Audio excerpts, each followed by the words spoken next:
Hello, happy Pandemic Day. I'm Nostradamus, and this is Foreign Age News.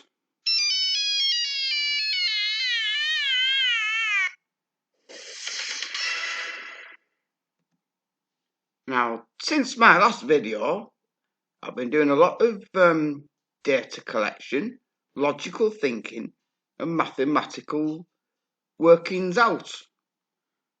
And I'm going to shortly be bringing out all my revised forecasts for the coronavirus. I think it has now definitely mutated, and the new mutation is taking over from the old one to become the dominant strain in the world. There's some good news and there's some bad news. The good news is it's not as infectious as the original strain, but the bad news is it's a bit more deadly. I'm going to call this new strain COVID-20A. But before we get into that, I want to show you this bit of news. This is from GCR, Global Construction Review. This is from about a month ago, but it's only just come onto my radar. Dam the North Sea. Dutch scientists proposes €750 billion megadams to protect Europe from floods. They're bloody mad. Scientists working for the Dutch government is to propose building two immense dams to enclose the North Sea and protect some 25 million Europeans from the rising sea levels. One dam would be between Scotland and Norway, with the other between France and Cornwall, England. Schroedgroeskamp, an oceanographer at the Royal Netherlands Institute for Sea Research, will propose the Northern European enclosure dams, or need. Is there any need for that? In a paper to be published later this month in the American Journal of Meteorology. He said that without such a drastic measure, much of London and a third of the Netherlands would be underwater. The Scotland-Norway dam would cover 475 kilometres and the France-England one 160 kilometres. Despite the size of these structures, Grootkamp said the idea was technically feasible. We will build oil platforms in deep sea, so why not dams, he said, speaking of the northern structure. The deepest part is off the coast of Norway and is more than 300 metres deep. That is not an insurmountable problem. It is also affordable. If we extrapolate the realised costs for large waterworks, we come to a cost item of 300 to 500 billion euros. That is only 0.1% of the GDP of the 15 countries that would be protected by such a dam against rising sea levels. Fingers crossed this keeps recording. I got up to here before, 5 minutes into my video about, and my recorder packed in, so I've had to redo it. Oh, hope it keeps going. Right, the Northern European Enclosure Dam need. We're going to build a big dam there and a big dam there. Where's all the rain going to go? Where's the Rhine going to go? They could divert the Rhine and flood the Mediterranean. And wouldn't all the sewage and chemical spill-offs like collect there? Not thought of that, have they? Oh dear. Goes on explaining a bit more.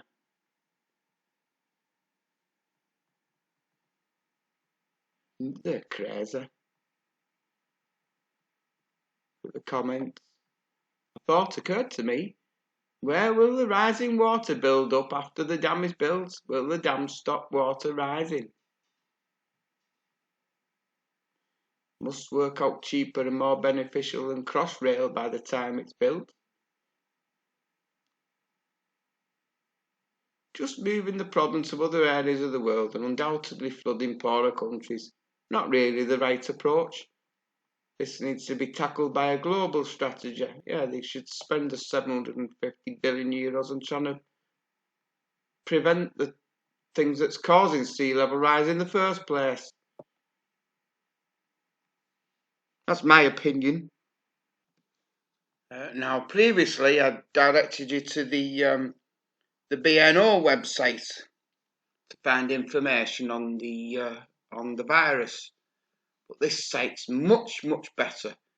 It's the Worldometer site. You know where I've shown you previously the population going up. Oh, they've got a special page totally devoted to the coronavirus outbreak. And this one, it's more up to date than the BNO one. And just the amount of information on it is fantastic. Got the latest number of cases and deaths, how many is recovered, how many known active cases there are, and how many of them are really poorly. This is, I find, very interesting. Closed cases which have had an outcome.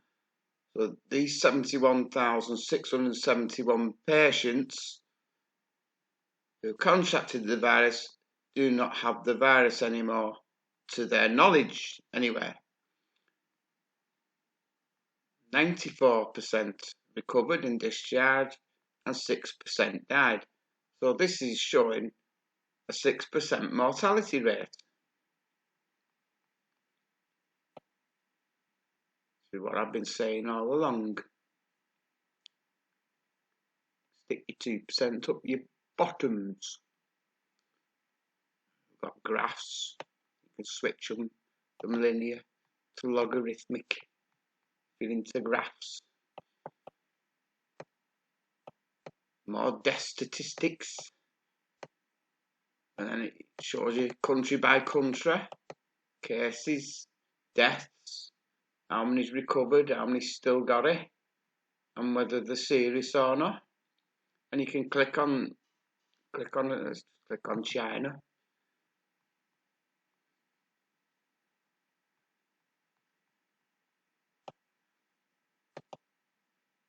An individual breakdown of China. This computer is so slow tonight. I need a new one. Any contributions from a subscriber will be gratefully accepted. Only kidding. But you get a breakdown of what's happening in China. It's the first time I've looked at it. 28% are serious or critical of those that still got it. So they've only got a 5% mortality rate. And this is what I'm saying. This is the original virus.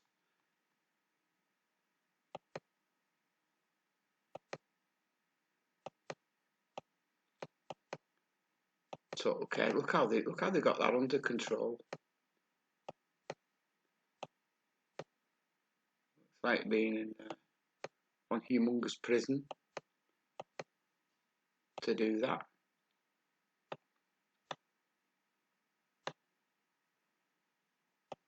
And not everybody's going to follow their lead.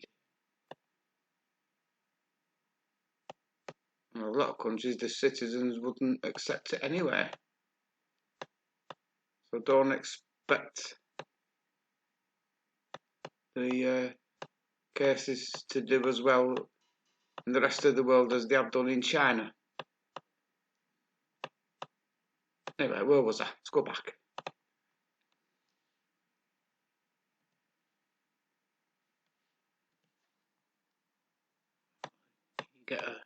You get the lowdown, country by country, how much it's gone up in the previous 24 hours. This is updated continually. basically everywhere now.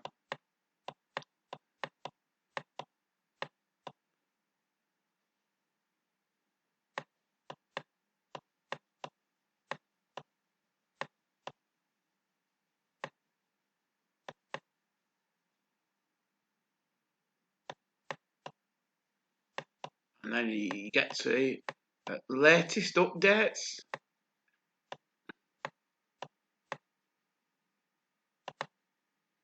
Italy shuts down, closes all commercial activities, offices, cafes, shops. Shut everything down.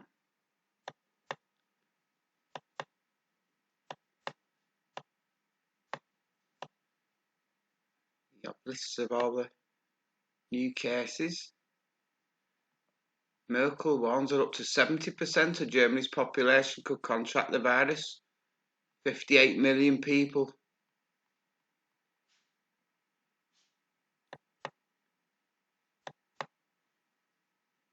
She'll be getting advice from all the best scientists. They know what they're talking about. You can go through this yourselves, and every now and again they'll do a little special, pop a little special in what you can look at. Apart from just reports, you get some really good graphs on it the other day. Very interesting. Like I say, check it out yourselves. Really good.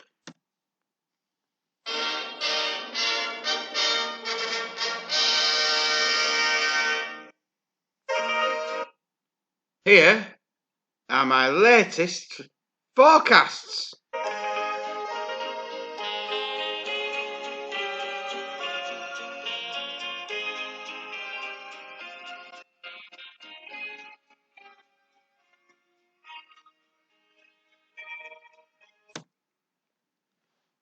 Since my last video, which was only 3 days ago, there's been dramatic changes.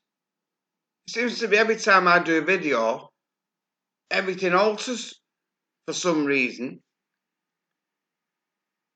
But the transmission rate has changed. It's dropped dramatically. But the fatality rate has increased dramatically. And I think this is due to COVID-20A taking over. I've had a couple of cans already by now, and now I've got to try and remember what the hell I've been doing all day. So I'm going to try and go through this with you. This should be fun. So, these were actual recorded cases before my previous video when it was going up 20% a day-ish, 19.75%. And those are my projections based upon it carrying on at around 20% a day. And the total deaths were going up by about 23.6% per day. Spread out, and those were my projections. Massive numbers. And these are the actual figures for the past 3 days. So as you can see, they're well below, well, quite a bit below my projections.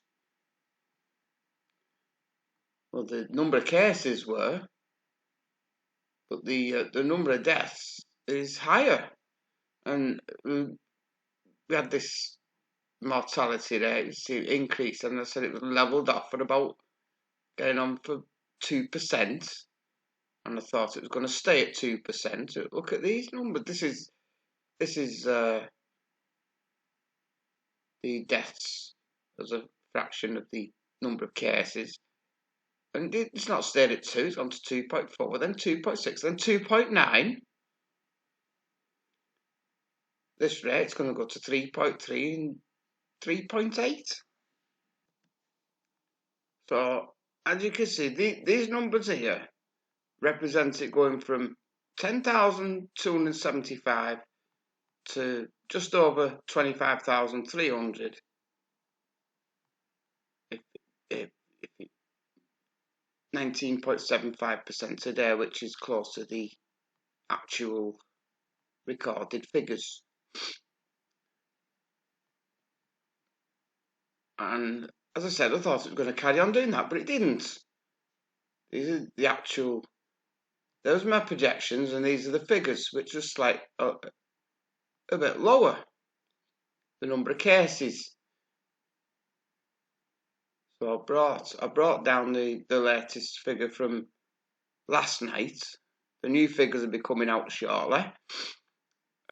38,374, 23 away. So they're only approximations, but they're very close approximations. And if you work this out from my last video on the 8th, when we had 25,311, this works out at an increase of only 14.88% a day. So I've had to revise me predictions down to 44,000 from 52,000 for tonight, and just over 50,000 on the 13th from 62,000. So we're not going to hit a million by the 29th of March. We're just going to hit a lowly 466,018. I'm predicting that we'll hit the million by the 4th of April. And by the 14th of April, we'll have 4.2, almost 4.29 million cases worldwide. Now's the scary bit. I predicted 607 deaths on the 9th. This is based on an increase of 23.6% per day. 729 by yesterday at 10th, 875. Today, Easter, the latest one, and 1,050 by tomorrow. We've already surpassed that. So I brought down the 502 and the 1125, and I worked out it's 30.9% a day when it was 23.6. So I revised 1,050 up to 1,474, and the 1,260 where I said we'd just break through 200 deaths a day to 1,929. Well, we had over 200 deaths yesterday, 2 days ahead of time.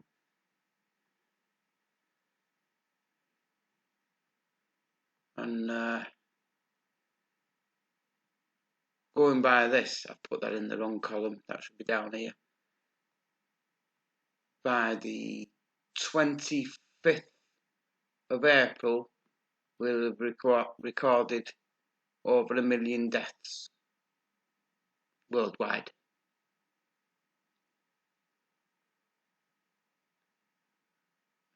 This is showing how many new cases there's been each day. And it was strange.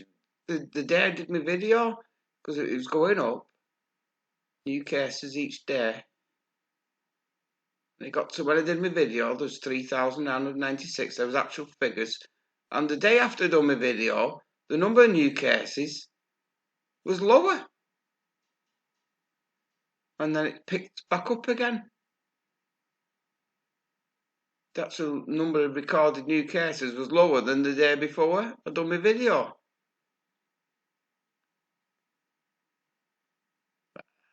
Anyway, and we've got the number of new deaths each day. So it's getting quite exponential, the number of new deaths each day. And I've concluded, I'm assuming a 4-day lag. I think 4 to 5 days, I think it is the lag. I've gone with 4 anyway. Between cases being reported and death occurring, we will hit 10% mortality rate as soon as the 16th of March, after which time the current exponential growth will revert to a more linear growth in line with future cases. And I've based this on COVID Mark II becoming the more dominant strain in the environment, plus the lack of healthcare kicking in before then in some places, like Italy, for example. Let's take a look at my latest UK projections.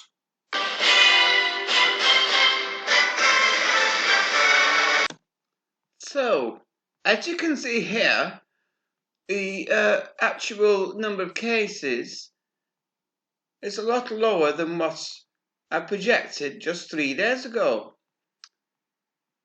All of a sudden, the infection rate dropped to 20% a day, which has fallen into line with what the rest of the world has been at for the past few weeks.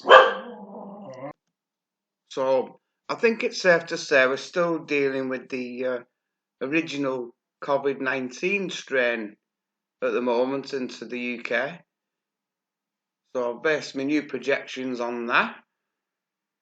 However, in my later calculations, I've taken into account the new strain getting a foothold here and exploding. But my projection figures are a hell of a lot lower than what I predicted earlier. They're quite alarmist. Now, to come to think of it, these are much more modest, but they're still quite large numbers in the near future. So this is my figure for tomorrow afternoon, 552 and 662, and we're going to have some random fatalities. By the 26th of March, a couple of weeks, I reckon we're going to surpass 7,000 cases and about 205 deaths. And this is based upon 6% of the number of reported cases from 4 days previous. Remember talking about the lag. The 5th of April, this will be down to 15% a day as the new strain kicked in. It'll be up to 39,000 cases. But the number of deaths will be 2,137-ish. We're looking at a 10% mortality rate from the 1st of April. The number of cases, this is what I'm basing it on, the number of cases that I reckon will be on the 1st of April, 10% of them will be goners. I think in Britain we'll surpass the million infected by the 29th of April, even though we've gone up into the 15% range, and by which time we'll have 63,829 deaths. Notice the mortality rate increases as healthcare becomes non-existent. So the full extent, because I think it's exactly the same mortality rate as SARS. It is a SARS virus. I've got some more evidence to suggest that the mortality rate of this new strain is around about 10%, which I'm about to show you now. So this is a snapshot I took a little earlier on today from the Worldometer site, from the top 10, top 9 countries in the Diamond Princess data. And I want you to bear in mind what I showed you earlier on the site about 6% of the resolved cases resulted in fatality.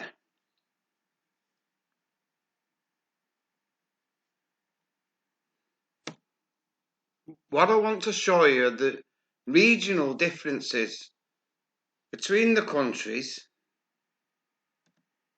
and also try to prove to you that there's a second, more virulent strain taking over. So, as what was reliably stated, 6% of all active cases will perish. So, we've got the numbers here for the active cases in each country. And this is 6% of each. Look, I've colour coded it for you so you can not get too confused. 6% of 1880 is 112, right? So these poor souls are already presumed dead. So if we add these to the previous totals of death, which are here, take for example this one, 60 plus 444 is 504. So we get these new death totals.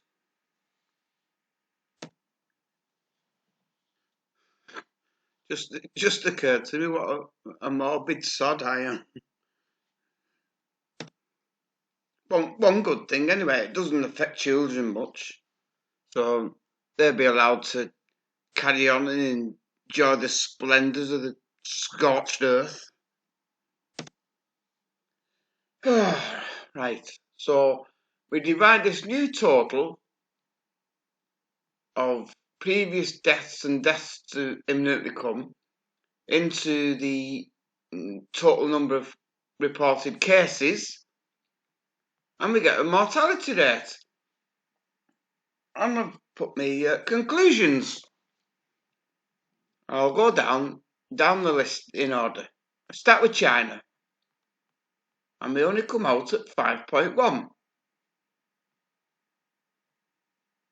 which indicates that that's the original strain, that's where it came from, and it mutated after it came out of China, so that's okay. Now, Italy, this is really interesting. This is the number one, top of the pops, 11.7. So I'm concluding we've got a combination of the new strain has really took hold. It's gripping Italy, and this is where most of the new cases in the world are coming from. And my observations say it's less contagious, but more deadly. And plus, they've got an elderly population as well in Italy, so it may come down a bit as the number of elderly people, drops. Iran, quite high scoring, 7.7.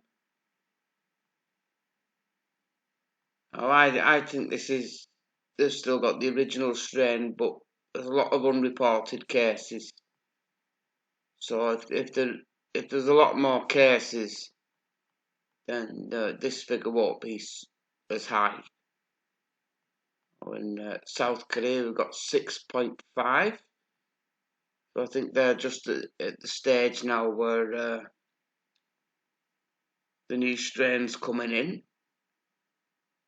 I think the new strain's been in Spain a little bit longer, but they also have an elderly population. Germany's above 5, so they've got some of the new stuff started flowing around.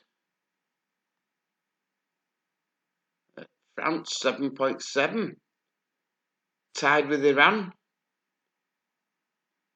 So I think the new strains got into France before it got into Germany. And we've got America, which 8.8, taking the silver medal at the moment.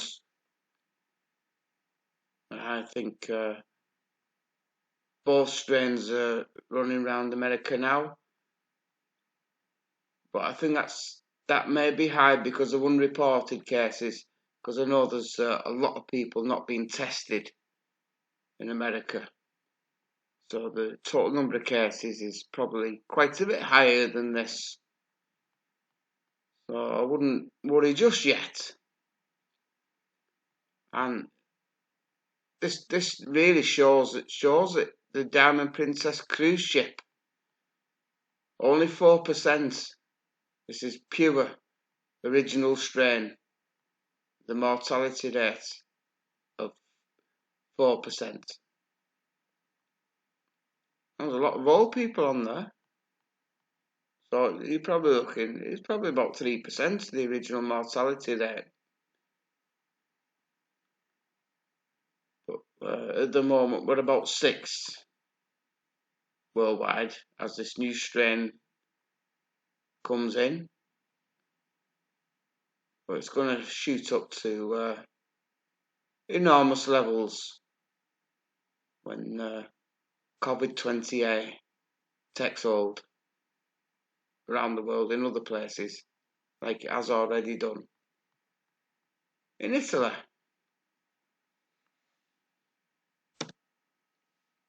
And now you've just got to ask yourselves, where the hell are you going to get shit like this on the internet? Nowhere else. Fucking mainstream media. It's 1 or 2% mortality rate. No worse than the flu. Wash your fucking hands. Don't go see a GP. Build a 750 billion euro fucking dam.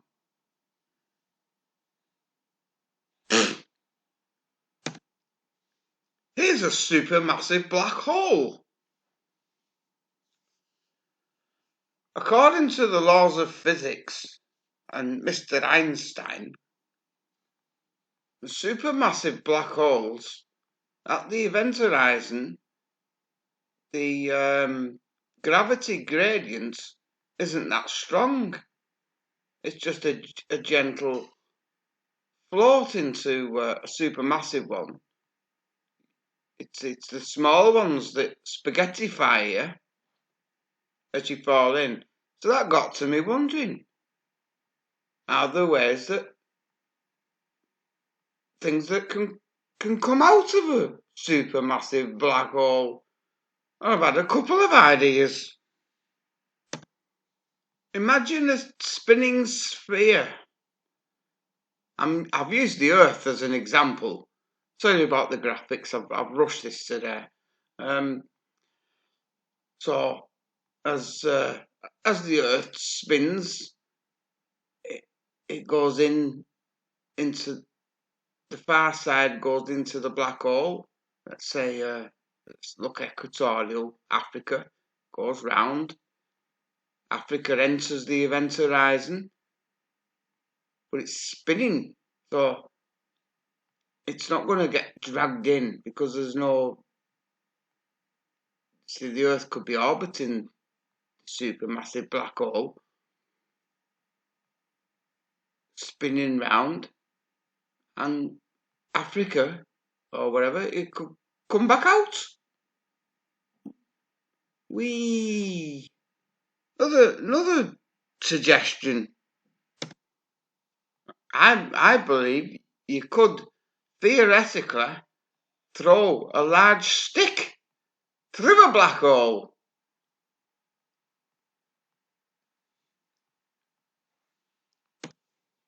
But due to the fact that supermassive black holes are as big as the solar system, this may be slightly impractical, as you'd need rather a large fucking stick. Just time to fit in the caption competition. This is because United States game shows to be filmed without an audience. Iconic game shows Jeopardy and Wheel of Fortune will be filmed without a studio audience. Both shows are filmed in California, which declared a state of emergency earlier last week. Wonder why. Anyway, leave your answers in the comments below. And if you win, you might be lucky. And you might even get 2 or 3 likes. No matter how many times you save the world, it always manages to get back in jeopardy again.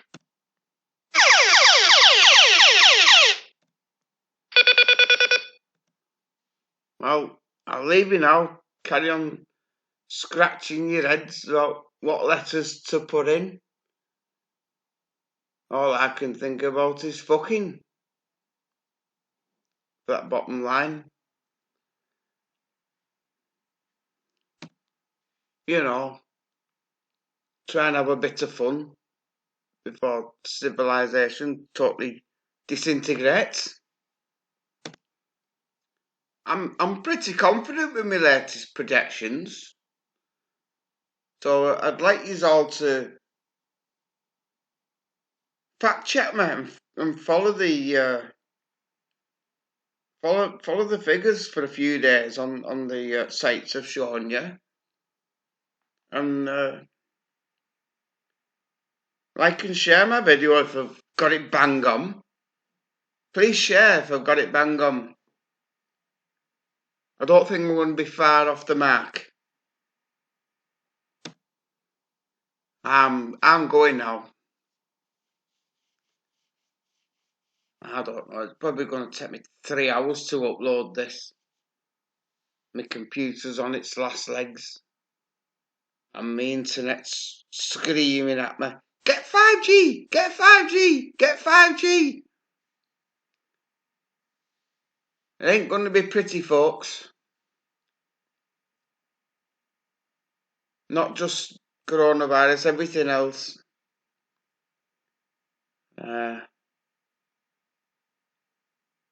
Just take care of each other. I love yous all. I'll leave you with this. Goodbye.